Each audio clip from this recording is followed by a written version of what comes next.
अगर आप stock market में नए हैं तो आपको ये दो शब्द बहुत ज़्यादा कंफ्यूज करते होंगे, सेंसेक्स और निफ्टी। ये होते क्या हैं?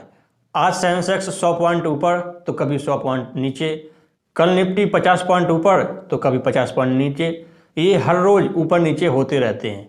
तो आपके मन में सवाल आता होगा कि आखिर ये सेंसेक्स और निफ्टी दर्शाते क्या हैं, ये कैसे बने होते हैं और ये क्यों हर रोज़ ऊपर नीचे होते रहते हैं, हर रोज़ ये क्यों फ्लक्चुएट करते हैं। आज इस वीडियो में मैं आपको बताऊंगा कि सेंसेक्स और निफ्टी होते क्या हैं। अब स्टॉक मार्केट के बारे में हम सब जानते हैं कि स्टॉक मार्केट या शेयर मार्केट में हम कंपनियों के शेयर खरीदते हैं, ये बात सबको को मालूम है। बट होता क्या है कि स्टॉक मार्केट में दो एक्सचेंज होते हैं। पहला है NSE नेशनल स्टॉक एक्सचेंज, दूसरा है BSE बॉम्बे स्टॉक एक्सचेंज। अब स्टॉक मार्केट में आपको पता है कि बहुत सारी कंपनियां रजिस्टर्ड हैं, हज़ारों कंपनियां रजिस्टर्ड हैं। अब यदि मैं आपसे पूछूं कि NSE में ज़्यादा कंपनी रजिस्टर्ड हैं या BSE में, तो आप कहेंगे भाई NSE यानी नेशनल स्टॉक एक्सचेंज यानी नेशनल लेवल की बात हो रही है तो इसमें ज़्यादा कंपनी रजिस्टर्ड होगी, और BSE यानी बॉम्बे स्तर की बात हो रही है तो इसमें कम कंपनियां रजिस्टर्ड होंगी। ऐसी लोगों में कन्फ्यूजन है, बट दोस्तों ऐसा नहीं है। नेशनल स्टॉक एक्सचेंज NSE में हमारे देश की लगभग 1600 कंपनियां रजिस्टर्ड हैं और BSE बॉम्बे स्टॉक एक्सचेंज में लगभग 5000 कंपनियां रजिस्टर्ड हैं। अब लोग कहेंगे कि अलग अलग कंपनी दोनों में रजिस्टर्ड होंगी, बट दोस्तों ऐसा भी नहीं है। जो कंपनी BSE में रजिस्टर्ड है वो NSE में भी रजिस्टर हो सकती है।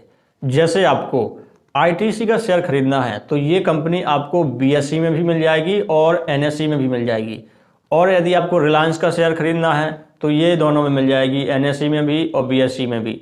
आपको टाटा स्टील का शेयर खरीदना है तो ये भी दोनों में मिल जाएगी, NSE और BSE दोनों में मिल जाएगी। तो होता क्या है कि जो बहुत ज़्यादा पॉपुलर कंपनियाँ होती हैं उन कंपनियों के शेयर वो कंपनियाँ दोनों एक्सचेंज में उपलब्ध होती हैं, NSE में भी और BSE में भी, पर फिर भी BSE में ज़्यादा कंपनियां रजिस्टर्ड हैं। अब यहाँ तक आपको समझ में आ चुका होगा। अब आप कहेंगे भैया अभी भी हमें सेंसेक्स और निफ्टी समझ में नहीं आया। इसको आप इस तरीके से समझिए, जैसे आप मार्केट जाते हैं यानी सब्जी मंडी आप गए तो आपको कैसे मालूम चलेगा कि सब्जी का रेट ज़्यादा चल रहा है या कम चल रहा है। तो आपको एक एक सब्जी को देखना होगा। आप देखेंगे कि आलू का रेट क्या चल रहा है, आप देखेंगे कि गोभी का रेट क्या चल रहा है, प्याज का रेट क्या चल रहा है। तो आप एक एक सब्जी का रेट देखेंगे तो इसमें आपको बहुत ज़्यादा टाइम लग जाएगा। अब यदि मार्केट में 5000 सब्जियां हैं तो आपको बहुत ज़्यादा टाइम लग जाएगा। अब इसके लिए आपका काम आसान करने के लिए, आपका टाइम बचाने के लिए बनाए गए हैं इंडेक्स।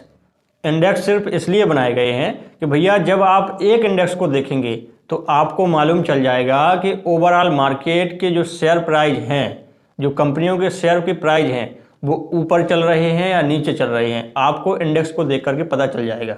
तो इससे आपका काम आसान हो जाएगा, और आपके काम को आसान करने के लिए बनाए गए हैं सेंसेक्स और निफ्टी। अब जो सेंसेक्स है ये दो शब्दों से मिलकर बना है, सेंसिटिविटी प्लस इंडेक्स, यानी इंडेक्स की सेंसिटिविटी को सेंसेक्स दर्शाता है, यानी भारत की टॉप 30 कंपनियों को सेंसेक्स दर्शाता है। उसी प्रकार निफ्टी भी दो शब्दों से मिलकर बना है, नेशनल प्लस 50, यानी भारत की टॉप 50 कंपनियों को निफ्टी दर्शाता है। अब आप कहेंगे कि सर BSE में 5000 कंपनियां हैं तो सेंसेक्स की सिर्फ 30 कंपनियां कैसे पूरे मार्केट को दर्शा सकती हैं। उसी प्रकार NSE में 1600 कंपनियां हैं तो निफ्टी की केवल 50 कंपनियां कैसे पूरे मार्केट को दर्शा सकती हैं कि मार्केट नीचे जा रहा है या ऊपर जा रहा है। तो इसमें ऐसा होता है कि जब आप सेंसेक्स और निफ्टी को देखते हैं तो जो निफ्टी की 50 कंपनियां हैं उसकी पूरी वेटेज भारत की स्टॉक मार्केट में रजिस्टर्ड सभी कंपनियों की वेटेज का 50% के बराबर है। उसी प्रकार सेंसेक्स में है, सेंसेक्स की जो 30 कंपनियां हैं उनकी जो वेटेज है वो पूरे शेयर मार्केट की 50% जो वेटेज है उसके बराबर है। तो जो सेंसेक्स और निफ्टी है इनको देखकर हमें ये अंदाज़ा लग जाता है कि ओवरऑल मार्केट नीचे जा रहा है या ऊपर जा रहा है। अब जो सेंसेक्स और निफ्टी है इसमें अलग अलग सेक्टर से कंपनियां ली गई हैं। जैसे भारत में सबसे ज़्यादा वेटेज है वो फाइनेंस से रिलेटेड कंपनियों की है, जैसे बैंक्स हो गया, NBFCs हो गई, और IT का भी काफ़ी ज़्यादा वेटेज है। तो अलग अलग सेक्टर से जो बड़ी बड़ी कंपनियां हैं उनको सेंसेक्स और निफ्टी में लिया गया है।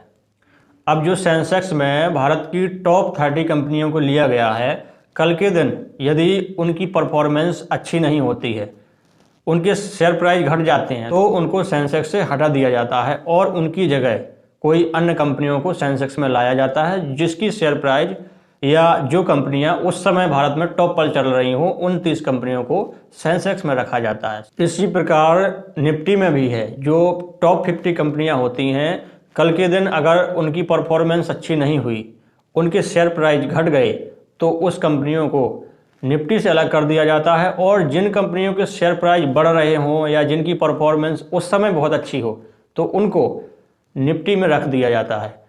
तो हर क्वार्टरली, हर 3 महीने में इसे रिव्यू किया जाता है।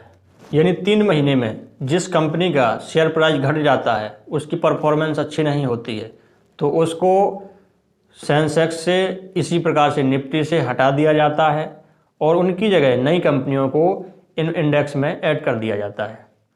अब अगर आप दोस्तों समझ पाए हों कि सेंसेक्स और निफ्टी होते क्या हैं, तो इस वीडियो को लाइक करें और इस चैनल को सब्सक्राइब जरूर कीजिए ताकि आपको इसी प्रकार से इन्फॉर्मेटिव वीडियो मिलते रहें। मिलते हैं अगले वीडियो में, तब तक के लिए बहुत बहुत धन्यवाद।